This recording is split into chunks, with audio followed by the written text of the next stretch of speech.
तीन कहे धनवान सुखी, धनवान कहे सुख राजा को भारी, राजा कहे महाराजा सुखी और महाराजा कहे सुख इंद्र को भारी। इंद्र कहे चतुरानन को सुख, चतुरानन कहे सुख विष्णु को भारी।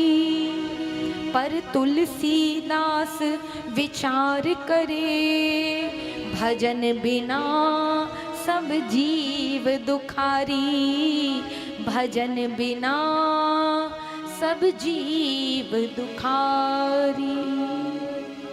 अगर भजन के बिना, सेवा के बिना, दान के बिना, सत्कार्यों के बिना शांति मिलती तो भगवान के दरबार में आज लाखों लोगों की भीड़ न खड़ी होती। भगवान के मंदिर में बिहारी जी के यहाँ जाकर देखिए, किसी भी वक्त चले जाइए लेकिन भीड़ कम नहीं मिलेगी। तीर्थों में जाके देखिए तो तीर्थों में, कथा स्थलों पर जाकर देखिए, क्यों? आज सब कुछ है लेकिन मन में आनंद नहीं है, मुख पे प्रसन्नता नहीं है। 84 लाख योनि में केवल एक मनुष्य योनि ही एक ऐसी है जो मुस्कुरा सकती। हर योनि में भोगना ही भोगना है। केवल 84 लाख योनि में एक मनुष्य योनि है, वही मुस्कुरा सकती। और उनमें भी कुछ लोगों को देखिए कथा में आकर कैसे बैठ जाते हैं, मानो ऐसा लगता है सबसे पहले कथा बंद कर कर इनका ही दुख करो, इनका ही दुख दूर करो। बोले कब हाथ पे हाथ बांध कर कब बैठते हैं? बोले जब सब जगह से लूट पिटे होते।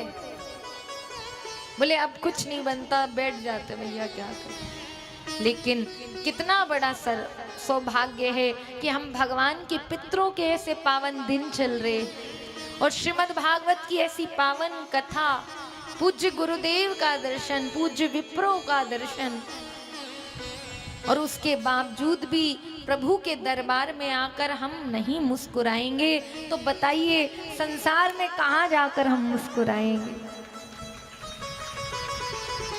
मुस्कुराना ईश्वर की सर्वोपरि भक्ति है, प्रथम नहीं है, सर्वोपरि। सब नहीं मुस्कुरा सकते। कौन मुस्कुरा सकता है? बोले जिस पर श्री जी की अत्यंत कृपा। जीवन में कोई कष्ट हो, कोई विपत्ति का समय हो, कई बार आप देखिए कुछ लोगों से कहो भैया सेवा कर लो, रोने का स्वभाव है कुछ लोगों का। भगवान खूब दे रहा है, खूब कमी नहीं खजाने में, फिर भी एक स्वभाव है, हम क्या करें, बिल्कुल मरे ही जा रहे हैं। तो भैया ये रोने का स्वभाव नहीं होना चाहिए।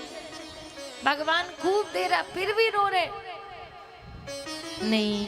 अगर जीवन में कोई कष्ट आ रहा है, भगवान तुम्हारी परीक्षा ले रहा है, उस समय भी कोई तुमसे पूछे भैया कैसे हो, कहिए खूब ठाकुर जी की चकाचक कृपा है, खूब ठाकुर जी की कृपा से भंडार भरे हुए हैं। और जब आप ऐसे कहेंगे तो वो श्री जी, वो राधा रानी क्या सोचेंगी? देखो मैं इसे कितना कष्ट देता हूँ, कितना कष्ट देता हूँ, इसकी कितनी परीक्षा लेता हूँ, इसके जीवन में कितनी विपत्ति है, फिर भी हर घड़ी मेरी कृपा का धन्यवाद करता है, मेरा यशोगान गाता है, सबसे कहता है हम पर तो ठाकुर जी की खूब कृपा है। और बिल्कुल पक्की बात समझिए, 24 घंटे में कि कोई भी व्यक्ति हो संसार का, 24 घंटे में से एक बार मुख पर सरस्वती का वास होता है। इसलिए कहते रहोगे ना, चल ही नहीं रहा काम, चल ही नहीं रहा काम, चल ही नहीं रहा, क्या पता कब सरस्वती बैठ जाए। इसलिए कहते रहिए खूब काम चकाचक चल रहा है, खूब ठाकुर जी कृपा कर रहे हैं, खूब चकाचक भंडारा चल रहा है। जब आप ऐसा कहते रहेंगे तो जो कृपा आपके भाग्य में नहीं भी लिखी होगी तो भी सरस्वती के बैठने से ना जाने किस वक्त तुम्हारे मुख पर सरस्वती बैठ जाए। जो तुम्हारे भाग्य में भी नहीं हो वो भी तुम्हारे भाग्य में आ जाएगा।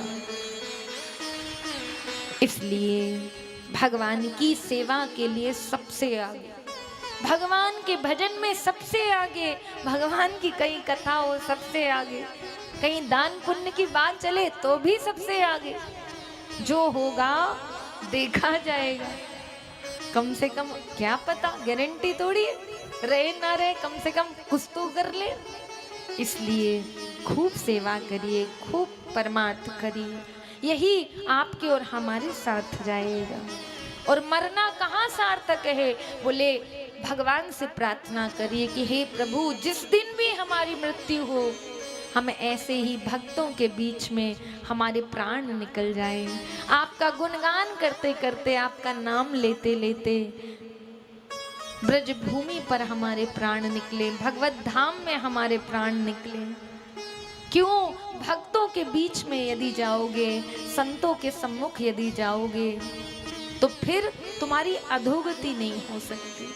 कहते हैं कि मरे हुए प्राणी जिसने जीवन में कभी भजन न किया हो, सेवा न की हो, सत्कर्म नहीं किया हो, और अगर वो मर रहा है, मरकर उसकी अंत्येष्टि क्रिया की जा रही है, उसे अग्नि संस्कार हो रहा है, उस अग्नि संस्कार से उड़ते हुए धुएं पर भी किसी ब्रह्म ज्ञानी संत की यदि दृष्टि पड़ जाए तो उस जीव की अधोगति नहीं होती, उस जीव की अधोगति नहीं।